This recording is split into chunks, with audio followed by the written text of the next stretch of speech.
हमारे जो भीम आर्मी के लोग हैं और आज़ाद समाज पार्टी के लोग हैं, शहादत देने से और जेल भरने से कभी पीछे नहीं हटे। हमने ये पहले भी ये कहा था, अगर सरकार हमारे को अगर ये आंदोलन नहीं करने देगी तो हम तिहाड़ जेल भरने का काम करेंगे। ये तो वर्किंग डे था और फिर भी देखो जन सैलाब देखो ये भीम आर्मी का यहाँ पर। अगर ये संडे या सैटरडे का प्रोग्राम होता तो मेरे हिसाब से तो और लाखों की भीड़ यहाँ पर उमड़ सकती थी।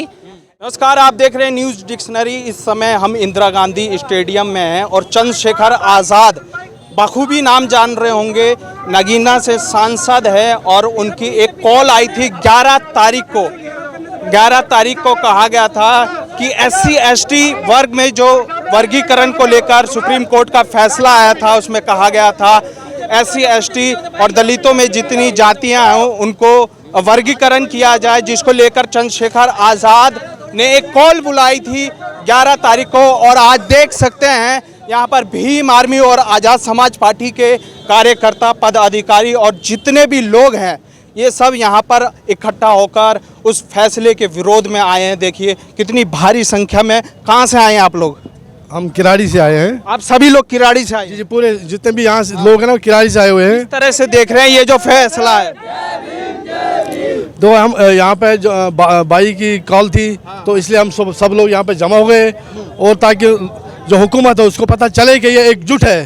ठीक है, जय भीम। किस तरह से देख रहे हैं इस फैसले को? इस फैसले को देखा जाए तो हमारे जितने दलित भाई हैं उनके साथ शोषण हो रहा है और ऐसे ही अगर शोषण होता रहा तो हमारे देश में कोई हमारी कीड़े मकोड़ों की तरह वैल्यू है।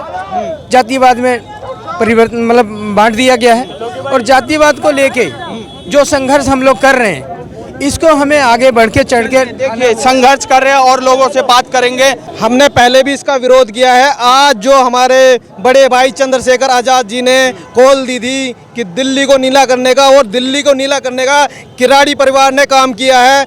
हमारे तरफ से हजारों संख्या में लोग आए हैं और दिखा देंगे जो ये तानेशाह सत्ता बैठी हुई है कि हमारे खिलाफ। अगर ये फैसला तो सुप्रीम कोर्ट की तरफ से आया है। देखिए सुप्रीम कोर्ट की तरफ से आया, मगर बैक डोर से ये इशारा किसका है? क्योंकि आपको पता है कि हमेशा इन्होंने हमें आपस में लड़ाने का काम किया है, चाहे वो CNRC के माध्यम से हो, चाहे वो तमाम ऐसे काले कानून हो, चाहे वो किसान आंदोलन हो, उसके अंदर भी किसानों को लड़ाने का काम किया था और अब भी हमारे को आपस में लड़ाने का काम कर रहे हैं। अगर केंद्र सरकार इतनी ही हमारी हतीसी है तो वो हमारे साथ आके आंदोलन में शामिल क्यों नहीं होती? क्यों नहीं उनके लोग हमारे साथ आंदोलन में आते हैं? हम ही क्यों रोड पे हैं? उनको भी तो आना चाहिए। अगर वो इतने ही हतीसी हैं, इतने ही हमारे अधिकारियों के लिए अगर वो मरने के लिए तैयार है तो आए हमारे साथ रोड पे बैठे।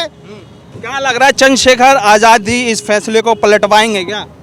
देखिए हमने पहले भी कहा था, जो हमारे खिलाफ विरोध में कानून आएगा वो कानून बनेगा ही नहीं है, उसको बनने ही नहीं देंगे। बदलने की तो बात ही दूर है।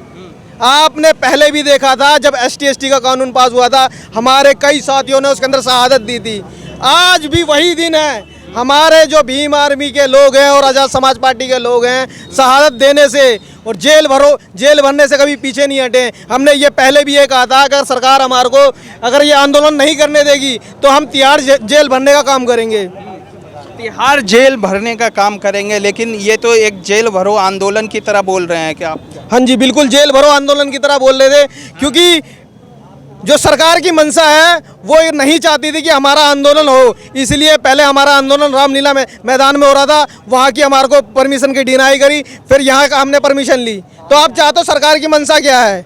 किस तरह से देख रहे हैं इस पूरे मामले को? सरकार नहीं चाहती कि इस मामले को संज्ञान में लेकर इसका कानून वापस लिया जाए। सरकार बिल्कुल विरोध में है और हम भाई के साथ हैं।